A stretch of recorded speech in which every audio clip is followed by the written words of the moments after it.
Olá, sejam todos bem-vindos à nossa aula 2 do nosso curso de Python do básico ao intermediário. Como é que vocês estão? Hoje é segunda-feira, aqui 3h30 da tarde, aqui agora que eu estou gravando. Vamos começar aí a falar de tipos de dados, mas antes disso a gente precisa criar nossa pastinha nova aí, né? Então, vou criar aqui minha pasta aula 2 e dentro dessa aula 2 eu já vou criar um arquivo chamado tipos, e eu posso fechar esse terminal, não vou mais precisar dele. Vou abrir aqui, já estou com tipos.py e tipos.py aberto. Vamos começar a falar de tipos de dados. Então, tipos de dados. O primeiro tipo de dado que a gente vai ver é um tipo de dado que a gente vai ver durante toda a nossa vida, toda a nossa carreira de programação.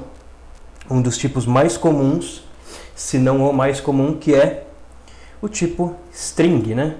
No Python é str, a gente lê como string e serve para representar texto. E as strings no Python elas são denotadas por aspas. Então eu posso falar que texto 1 vai ser igual a abre aspas duplas. O editor já fechou as aspas duplas para mim, então ele já colocou a segunda. E entre as aspas eu coloco aí o texto que eu quero. Olá, mundo. Então isso aí é uma string. A gente pode fazer uma outra string, um texto 2, usando aspas simples. Que a gente pode escrever a mesma coisa em espanhol. Olá, mundo. Eu não sei nem se é assim, né? Eu não falo espanhol, eu sei que é olá, não sei se é mundo. A diferença aqui é que a gente está usando aspas simples, não tem diferença sintática, não tem diferença para a linguagem, se a gente está usando aspas duplas ou simples. Só que a gente tem essa liberdade, né? Então a gente pode usar qualquer um desses, pode ser mera questão de preferência. A comunidade do Python prefere com aspas simples, mas é mera questão de preferência individual ou até mesmo coletiva, né? Se a gente estiver numa empresa e a empresa tiver os próprios padrões, a gente segue aí o padrão da empresa. Se for um projeto nosso, a gente faz o que a gente quiser. Eu não tenho preferência. Às vezes eu escrevo com aspas simples, às vezes eu escrevo com aspas duplas e vocês vão perceber isso durante o curso. Não tem diferença nenhuma, eu só uso uma ou outra de vez em quando. Só que essas strings, essa forma de montar strings, tem uma pequena limitação, que é o seguinte: a gente não consegue fazer texto multilinha, não do jeito que a gente gosta, né? Então eu vou colocar aqui texto 3, vai ser igual, esse texto tem e aqui eu vou colocar /n, quebra de linha. E a quebra de linha é justamente esse /n aí, certo? Ele fica até com uma cor diferente no nosso editor, justamente para a gente ver aí que é algo diferente. Isso aqui não vai ser interpretado literalmente como /n. Isso aqui é uma quebra de linha. Isso aqui é pular linha, basicamente. É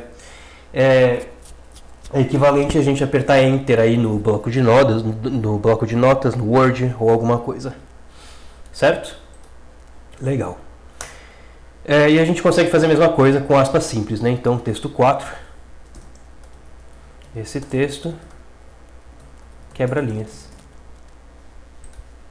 Então vamos fazer aí, ó. Vou fazer um print primeiro do texto 1 para a gente ver esse carinha bonitinho. Vou mudar aqui para current file para ele rodar o arquivo atual e vou dar play. Ele tem que mostrar para mim, olá mundo. Ótimo. Vamos mudar aqui para texto 2. Ele deve mostrar a mesma mensagem, só que em espanhol, ou pelo menos eu acho que é espanhol, né? Texto 3, vamos ver como é que fica esse /n aí. E por que eu coloquei espaços aqui e não coloquei aqui embaixo, né? Então coloquei, mandei aqui. Então esse texto tem uma quebra de linha. Vocês podem ver, ó, eu estou selecionando aqui, ó, todo o texto e ele vai um a mais, ele vai um espacinho a mais aqui, ó. Ele não vai mais, e se eu puxar para baixo ele quebra a linha, né? Mas esse espaço a mais é esse espaço antes da quebra de linha. E tem espaço a mais antes aqui, né, do texto quebra de linha, que é esse espaço aqui depois do /n, certo? Então é por isso também que eu coloquei o /n sem espaço ao redor no texto 4. Vamos fazer um print no texto 4, 43 não, só 4. e ver o que acontece. Esse texto quebra linhas. Então aqui a gente não tem, não tem um espacinho a mais depois de texto, só a quebra de linha. E antes do texto quebra linhas não tem nenhum espaço. Então tá aí a diferença entre o /n ter espaço ao redor ou não e como que a gente usa ele para quebrar linhas, né? Só que escrever texto, né, escrever qualquer string assim com muitas quebras de linhas fica muito ruim. Então o Python ele oferece para a gente, texto 5, as aspas triplas, que é como eu chamo, que a gente pode fazer ou com dupla ou com simples, mas elas são triplas. Então aqui tem 6 aspas, né? 3 de um lado, 3 de outro. E a gente pode quebrar linha aqui. Vamos lá. Esse texto quebra linhas e não possui /n. Eu não vou escrever o /n, né? Porque senão, nesse instante, a gente não vai conseguir o que a gente quer. Então, vou imprimir esse texto 5. Aqui. Esse texto quebra linhas e não possui /n. É isso aí que a gente quer. A gente está vendo aqui que, inclusive, tem um espacinho a mais, né? Tem uma linha a mais. É por causa dessa linha aqui, ó. Aqui, ó, tem uma quebra de linha entre o n e a string fechando. Se a gente quiser tirar essa quebra, a gente termina a string aqui, ó. Vou rodar de novo. Aliás, não, eu vou fazer o mesmo, só que com aspas simples. Texto 6. Vai ser igual a aspas triplas simples. Esse texto quebra linhas e usa aspas triplas simples. E as aspas triplas vêm para cá, termina na mesma linha que é a última linha, certo? Vou imprimir esse texto 6.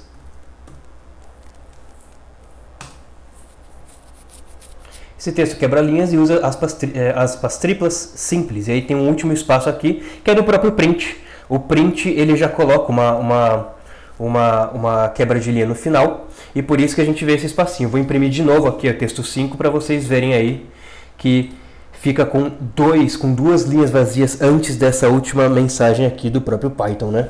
Então, aqui, ó, duas linhas. Do próprio Python não, peço desculpas, isso aqui é o PyCharm que coloca. O Python ele não escreve isso aqui no final da execução, não. Isso aqui é do PyCharm. Beleza? Então tá aí algumas formas de a gente fazer quebra de linhas, algumas formas de a gente escrever strings. Professor, posso colocar /n na string com aspas triplas? Claro que pode, vamos lá. Vou colocar aqui, ó, e não possui /n e mais uma quebra de linha, né? Vamos lá, texto 5. Esse texto quebra linhas e não possui /n, quebrou a linha.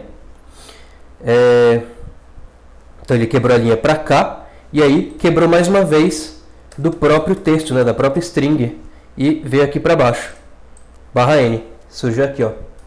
Beleza? Então sim, posso colocar no meio da palavra se eu quiser, ó.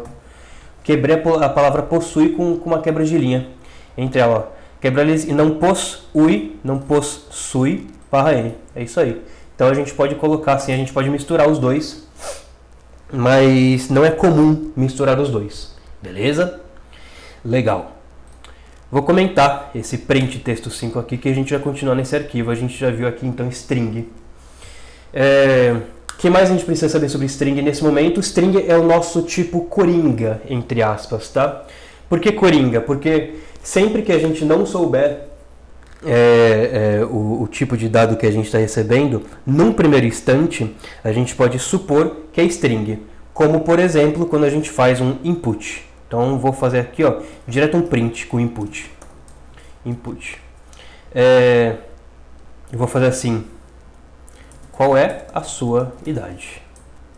E vou colocar um espacinho para ficar bonitinho lá no terminal. E já vai imprimir o que quer que eu coloque aqui no terminal. Então, vamos lá, vou colocar 30.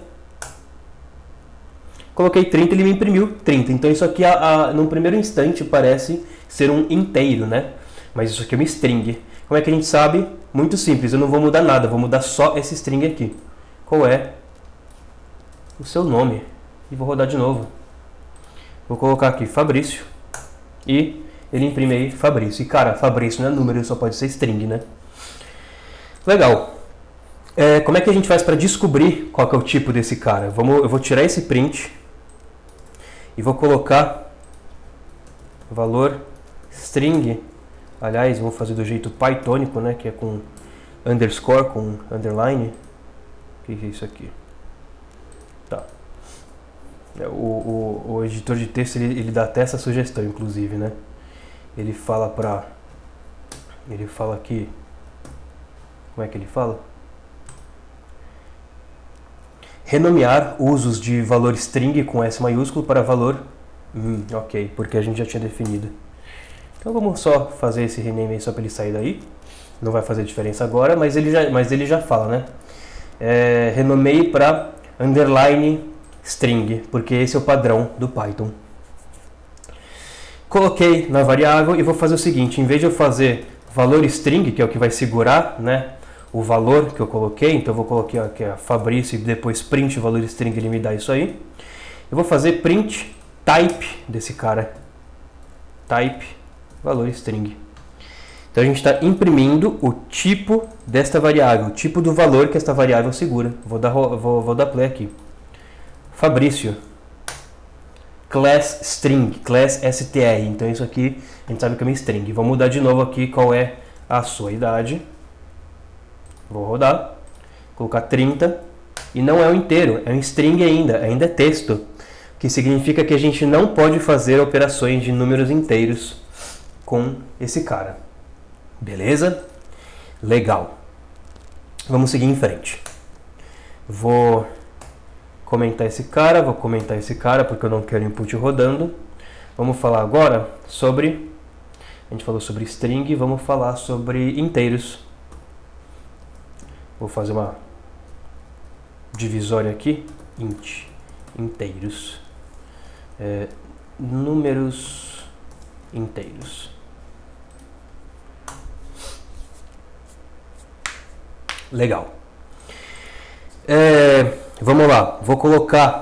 Vou atribuir x e y. X e y é sempre boas variáveis, né, introdutórias para números. Então vamos lá. X vai ser 10 e y vai ser 5. Legal. Já dá para ver a diferença, né, entre inteiro texto e string, porque aqui eu não estou usando aspas. Se não é aspa, não é string, não é texto, né? Oba! Voltou. Então aqui está sem aspas. Primeira coisa que eu vou fazer, print type x e y também. Então, print type x, class int, a gente sabe que isso aqui é um inteiro também. Mesma coisa para o y. Rodei, não mudou absolutamente nada porque a saída é a mesma. Vou fazer então x mais y. Vou dar play. Só que, cara, nada aconteceu. Por que nada aconteceu? Se você sabe a resposta, pode responder em voz alta ou na sua cabeça. Mas se você não sabe, é porque a gente não está imprimindo. Então não adianta nada a gente fazer essa operação e não guardar numa variável ou imprimir. Então eu vou imprimir aí x mais y, 15. Vou fazer aqui, ó, z igual a x mais y e print z. 15, mesma coisa, eu vou mudar aqui, ó, y para 10, vou dar play de novo só para mudar lá o terminal, 20. Então tá aí, tá fazendo as nossas continhas matemáticas que a gente inclusive já viu na aula 0, certo? Daqui a pouco a gente vai ver um pouco mais os operadores. Agora, olha só que interessante para quem já está se perguntando o que acontece se eu tentar imprimir 5 mais 10, só que esse 10 é string e o 5 é inteiro. Vamos rodar. E ele fala para a gente que houve um erro de tipo. Ele fala que ele não consegue fazer a soma entre inteiro e string. A soma só pode ser entre dois inteiros, entre dois números, né? Alternativamente, a gente também consegue concatenar strings. Se a gente fizer string mais string, ele vai juntar essas strings. Então, em vez de ele dar aqui pra gente 15, ele vai dar 510. Não 510, porque isso aqui não é um número, isso aqui não é um inteiro, isso aqui é um string, né? Então, 510. Durante o curso a gente vai falar 510, simplesmente porque é mais fácil, né? Mas isso aqui são 3 caracteres, 510.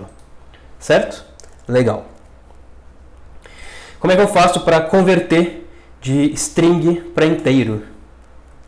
Vamos lá. Age vai ser input, idade, né, no caso. Qual é a sua idade? Vou deixar aqui. Eu quero fazer o seguinte. Quero fazer print 18 menos age, menos a idade. Se der negativo é porque nós não somos maior de idade. Então vamos lá, vou rodar esse cara. Qual é a sua idade? Vou colocar 30. Ele vai me dar um erro de tipo, justamente porque esse cara aqui é um string. Então eu vou fazer o seguinte. Eu vou colocar esse input todo entre parênteses e enviar. Aliás, eu vou fazer um passo de cada vez primeiro, para vocês verem aí bonitinho. Vou fazer o seguinte, então eu peguei, né, peguei a entrada do usuário, a entrada do teclado, que no caso é 30, e agora eu vou fazer o seguinte, eu vou falar que idade é inteiro de idade. Então eu escrevi int, abre e fecha parênteses e coloquei age dentro, né? Coloquei o valor dentro, basicamente, que eu quero converter para inteiro. Então vamos lá, vou rodar. Qual que é a sua idade? 30, ele vai dar pra gente menos 12. Então menos 18 menos 30, né? No caso eu falei errado, era para ser age menos 18. Eu falei que ia dar negativo se a gente fosse menor de idade, mas 30 com certeza não é menor de idade. E é assim que mesmo com 10 anos para mais de experiência, a gente acaba introduzindo alguns bugzinhos muito básicos no nosso programa. E é por isso que a gente aprende lá na frente a fazer testes unitários. Enfim, vamos lá. Converti para a idade, né? Vou fechar esse cara aqui, na verdade, porque eu quero fazer isso aqui tudo em uma linha só. Então, o valor, né, o resultado dessa expressão a gente colocou na variável age e depois a gente usou essa age para converter para inteiro, certo? Eu posso fazer isso aqui de uma vez só. Se eu sei que isto aqui na linha 34 é igual a isto, e depois eu sei que age na linha 35 é igual a isto, então eu posso fazer direto assim. O resultado de input vai vir para int, vai ser a saída de input vai ser a entrada de int, e a saída de int vai ficar na variável age, que já vai ser um número inteiro. E a gente pode fazer dessa forma mesmo. Vou colocar aqui 30 e ele vai dar aí pra gente 12. 30 menos 18, 12. Certo? É assim que a gente converte os dados. Legal. Próximo, que vai ser o número quebrado, né? Número float. A gente não tem o mesmo número aqui, deixa eu copiar aqui de cima. Pronto, bonitinho. Float. Isso aqui vai ser floating point, ou número de ponto flutuante, como a gente chama no computador, né, na computação. E eles representam para a gente os números racionais ou quebrados. Como, por exemplo, π igual a 3.14. Agora, eu sei que eu falei que ele representa racionais quebrados, e eu sei que π é um número irracional, afinal de contas, ele é um número infinito, né? Até hoje, pelo menos até o dia 30 de janeiro de 2023, π é um número infinito. Tem um número infinito de casas decimais, então ele é um número irracional. Eu estou falando que ele é racional aqui porque no computador existe existe uma limitação, que é a memória do computador. A gente não consegue representar tudo de uma vez na memória do computador, o π, por exemplo. A gente consegue representar pedaços do π. Então eu posso representar, por exemplo, 20 caracteres primeiro, depois outros 20 caracteres, depois dígitos no caso, né? Depois outros 20 dígitos, mas nunca ele de uma vez só. Então, legal. Então a gente tem aí 3.14. Vamos fazer algumas operações com esse cara aí. Vamos fazer primeiro print type π. Importante que a gente veja, né, na tela o tipo dele, que é o float. E vamos fazer algumas operações com o π. Vou começar multiplicando com 2. Ele vai me dar aí 6,28. Vou dividir o π por 2. 1,57. Agora não estou lembrado se isso aqui é uma outra constante matemática ou física, mas também não importa aqui no nosso contexto. Legal. A gente pode fazer... Existe, claro, um limite, né, que a gente pode usar, mas... A princípio, como a gente não vai lidar com números com muitas casas decimais, a gente não precisa se preocupar tanto. Então eu posso fazer aqui, sei lá, 1.0 infinitamente e colocar no final sei lá. E eu vou colocar aqui um número igual esse cara. Vou imprimir esse número, vamos ver o que aparece. 1.0, o próprio Python, ele arredonda. Vamos multiplicar por 2. 2.0, vou multiplicar por 4. 4.0 eu vou multiplicar por 5, vamos ver o que acontece. Eu vou ficar 5.0 mesmo, né? Esse aqui então ele está sendo descartado na hora de representar, na hora de imprimir. O valor ainda é este cara, só que na hora de representar, na hora de imprimir na tela, ele quebra, ele arredonda aí para 5.0, certo? Legal. Além do float, né? Bom, claro, o float, falando um pouquinho ainda, mas o float tem algumas coisas que tem que falar, não pode pular. A gente pode misturar as coisas, então eu posso vir aqui e fazer print 3.14 mais 5, então eu estou somando um float com um inteiro. Isso é possível porque ambos são números e o inteiro vai ser convertido para um float, para que ele possa manter as casinhas decimais, né? O 8.14 aí. Menos, e vocês já viram aqui que dá para multiplicar e dividir também, né? Com números inteiros, sem problemas. Beleza? Tem algumas outras formas aí de representar o float na hora de escrever mesmo o número. Então vamos supor que eu quero fazer um valor em milímetros. Vamos supor que a gente está mexendo com metros. Vamos supor que eu estou aqui 5 metros. E eu quero, só que eu quero na verdade que sejam 5 milímetros. Então 5 milímetros, a gente poderia fazer 5 dividido por 100, não, por 1000. Isso vai dar aí 0.005 metros, né? Então, metros, vamos ver. Vou rodar, isso aí deu 0.005, ótimo. Eu posso fazer 0.005 direto. Vou rodar aqui, vou mudar aqui esse número só para mostrar um negócio diferente. 6. Ou eu posso fazer uma notação científica que é assim: 4e menos 3. E quando eu imprimir, ele me mostra 0.004. O que é isso aqui? O que é esse monstrinho? Isso aqui é a mesma coisa que a gente fazia lá na matemática, o seguinte: 4 vezes 10 elevado a menos 3. Certo? Então esse 10 elevado a menos 3 é esse e menos 3. É um atalho, basicamente, né? A gente pode fazer isso com qualquer número aqui na esquerda.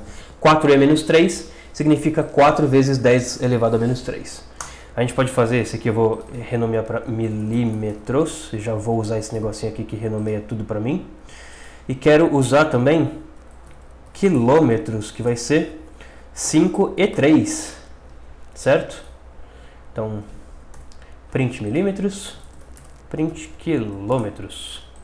Isso aí vai dar pra gente 5.000.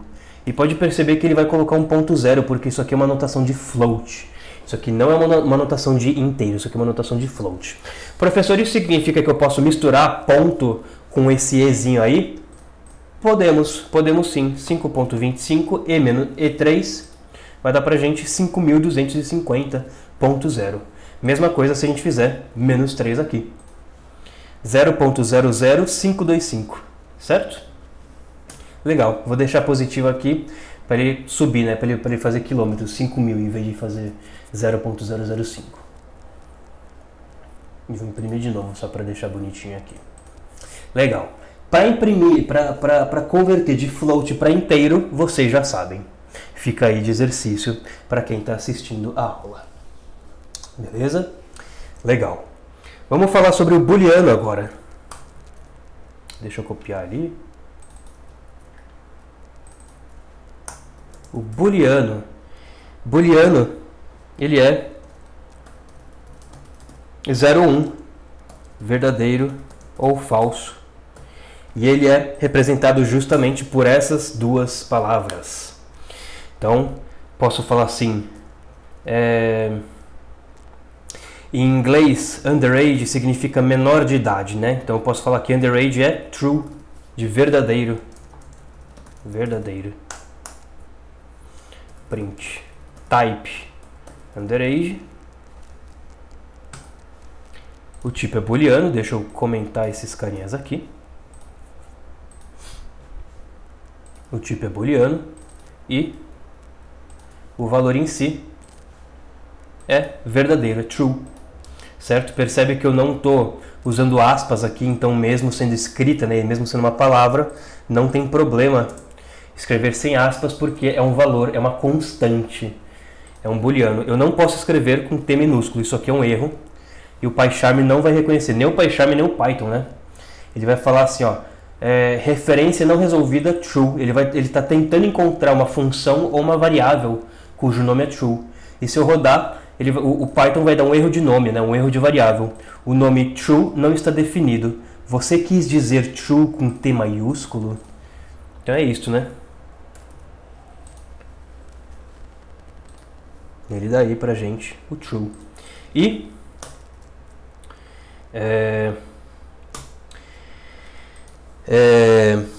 uma outra palavra, vamos ver, vamos perguntar se o dia está ensolarado, então sunny, né? De ensolarado. No caso não está, está meio nebuloso, está meio nublado, então eu vou falar que é falso. Falso. E aí esse aqui vem pra cá. Esse aqui, mesma coisa, vamos imprimir o tipo primeiro, sunny. Booleano. Vamos tirar esse tipo, esse type. E, finalmente, falso. Certo? Cara, true e false é isso, basicamente. Tem as operações aí que a gente vai ver. Os operadores booleanos que a gente vai ver um pouquinho mais pra frente. Mas, por enquanto, vamos seguir em frente, que tem um último tipo aí que a gente precisa ver por enquanto, que é o none. None é o nada, basicamente. None, nada. E ele serve para representar exatamente isso, nada. Então, nada é igual a none, também com N maiúsculo. Vamos lá. Print nada.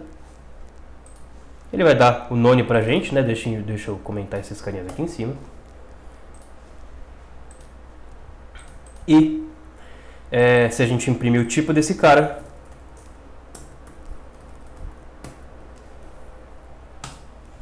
ele dá esse tal none type aqui que a gente nunca vai ter que escrever na mão, porque a gente sempre vai escrever none direto, que é a constante desse tipo aí. Para que a gente usa isso?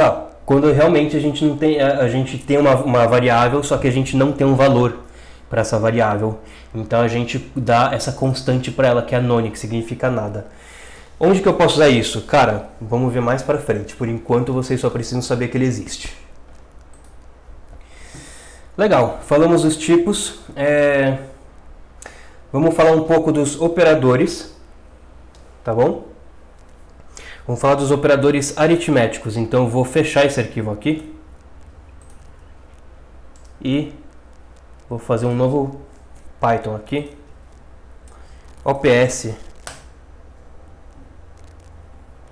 E vamos falar de operadores aí que a gente consegue fazer com esses caras.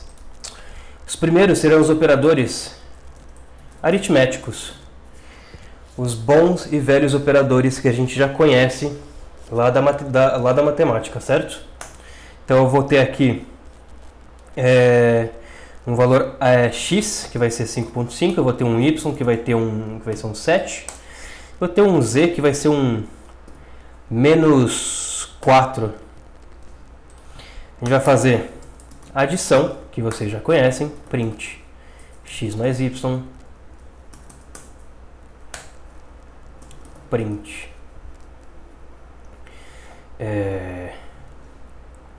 z menos y, z menos x, aliás. Vamos fazer, aqui é adição só, né, na verdade, não posso colocar aí as coisas na frente. Só esses dois tá bom. A gente também vai ter, o seguinte, adição. A gente também vai ter subtração.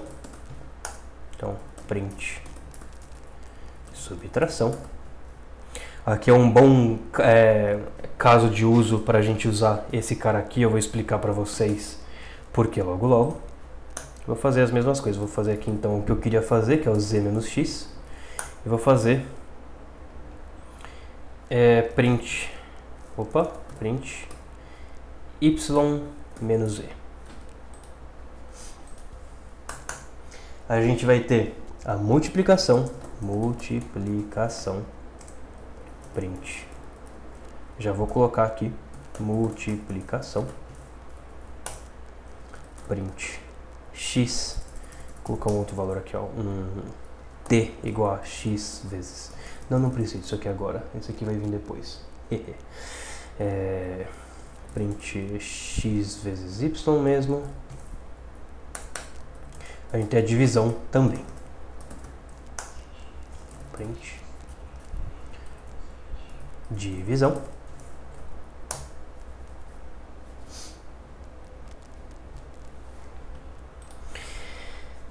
e print, eu quero fazer 7 dividido por menos 4, acho que é y dividido por z, certo? Y dividido por z. Já vou colocar aqui também a divisão inteira. E print, aqui eu vou fazer x dividido por 2. X, divisão inteira, barra, 2. Vamos rodar isso aqui tudo, então. Vamos lá. Adição. Então ele fez aqui x mais y, 5,5 mais 7, deu 12,5. Z mais x, menos 4 mais 5,5, 1,5, certo? Porque z é negativo. Subtração, agora olha só. A multiplicação tem um espacinho antes dela, por causa desse barra n. Vou colocar aqui na subtração também, para ficar mais bonitinho, mais fácil de a gente ler. Então, subtração. Z menos x, menos 4 menos 5,5, menos 9,5. E y menos e, 7 menos 4, ou seja, 7 mais 4, 11. Então tá certinho. Para multiplicação,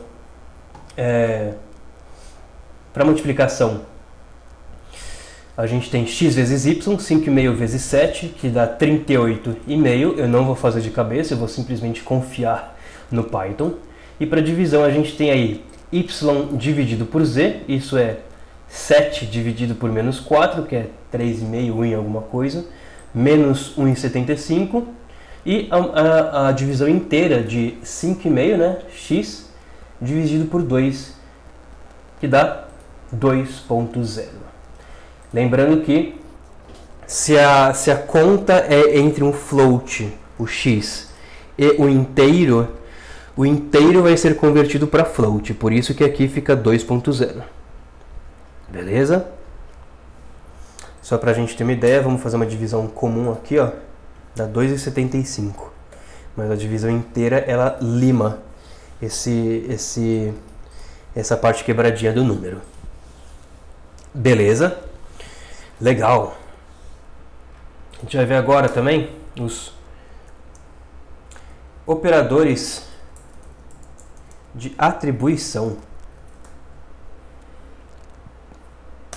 O que é um operador de atribuição? A gente tem visto ele durante todas as aulas aí no curso, sempre que a gente vai mexer com variável, porque a gente atribui valores a variáveis. Como assim? Vou reatribuir x aqui, ó, x igual 12.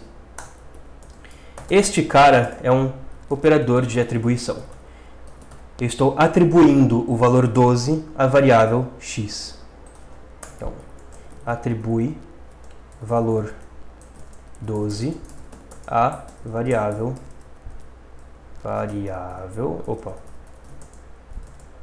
x. Certo?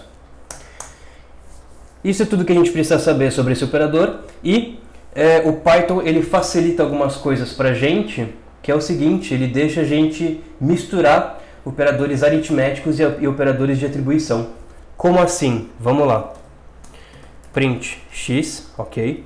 Aí eu quero fazer x mais igual a 3. Isso aqui é efetivamente a mesma coisa que x igual a x mais 3, print x. Aí eu quero fazer x menos igual a 5,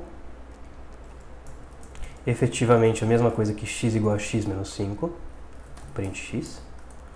Aí eu quero, aqui acho que vai estar com 10 o valor, né? Eu quero dividir por 2, então x dividido igual por 2. Vocês já pegaram a ideia, né? Não preciso escrever mais o comentário. Print x. Aqui eu vou estar com o valor 5. Eu quero multiplicar. Então, x vezes igual a 4. 4? Pode ser 4. Print x, isso aqui vai dar 20. E por fim, eu quero a divisão inteira por 3. Isso aqui deve dar 6. Print x. Certo? Vou comentar todos esses prints aqui.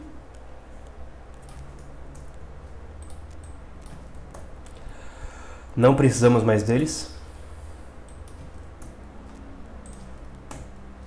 Na próxima eu comento tudo de uma vez só. Vou rodar. Vamos ver então. Ó, print x aqui, né, na linha 32, 12. Depois x mais igual a 3, 15. X menos igual a 5, 10. X dividido por 2, 5. Percebe aí que ele me deu 5.0, né? E o que eu falei lá em cima então estava errado. A divisão faz com que os valores sejam transformados em float, justamente porque o resultado da divisão pode ser float. Então fica uma errata minha aí, porque eu acabei de falar agora há pouco. Então dividiu por 2 deu 5, multiplicou por 4. Ah, sim, claro, a partir daqui o x é float, então tudo que a gente faz com float inteiro vira float, né? Por isso que a multiplicação por 4 dá 20.0. E finalmente a divisão inteira de 20 por 3 dá 6. 6 vezes 3, 18, né? Aí fica com os 2 de resto. E por falar em resto, a gente tem mais 2 operadores para falar, que eu acabei esquecendo de falar, mas lembrei agora, então eu vou falar. Aqui embaixo da divisão, eu vou colocar aqui embaixo, né? Vamos seguir a ordem. Vou comentar esse cara. A gente tem também o operador módulo, que é resto da divisão. Então eu vou fazer aqui, ó, print 20 dividido por 3, divisão quebrada, né, divisão comum, print 20 divisão inteira por 3, finalmente print 20 módulo 3, que é, isso aqui é basicamente também falando, eu quero o resultado do resto da divisão, quero o resto, né, da divisão de 20 por 3, então 20 módulo 3 é resto da divisão de 20 por 3. Vamos rodar esse cara. Então, 20 dividido por 3 dá esse número aqui quebrado bem feio. Isso aqui é uma dízima, né, inclusive. 666 infinitamente.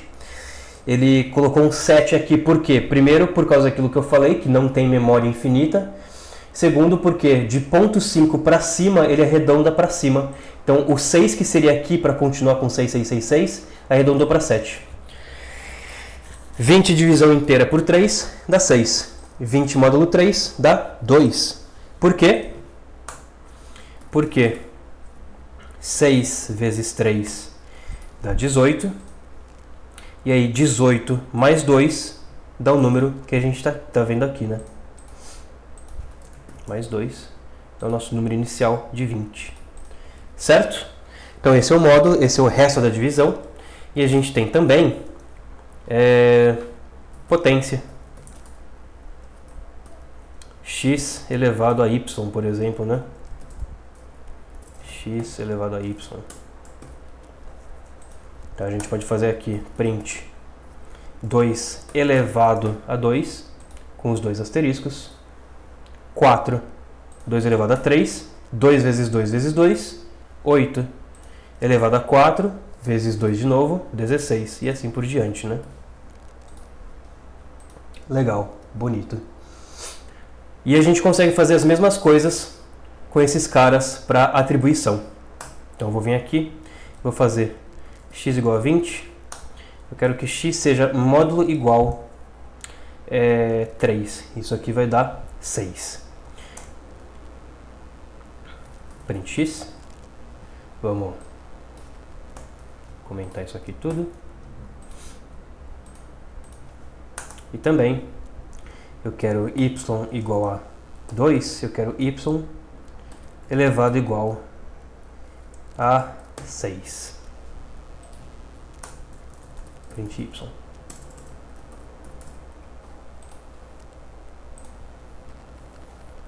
Então, x que é 20 módulo igual a 3 dá 2. Isso aí é o resto da divisão, né, de 20 por 3. E 2 elevado a 6, 64. Então, y potência igual a 6. Certo? Isso aqui é y igual a y elevado a 6. Isso aqui é x igual a x módulo 3. Beleza? Vou finalizar essa aula por aqui, que já estamos com 40 minutos de vídeo. Na próxima aula eu vou falar dos operadores de comparação, como que a gente faz para comparar os valores. E já vamos falar dos operadores booleanos, porque os operadores de comparação, eles retornam, eles devolvem booleanos, eles devolvem verdadeiro ou falso. E aí a gente já engata com os operadores booleanos, né? Beleza? Fechou. Então é isso aí, pessoal. Até a próxima aula.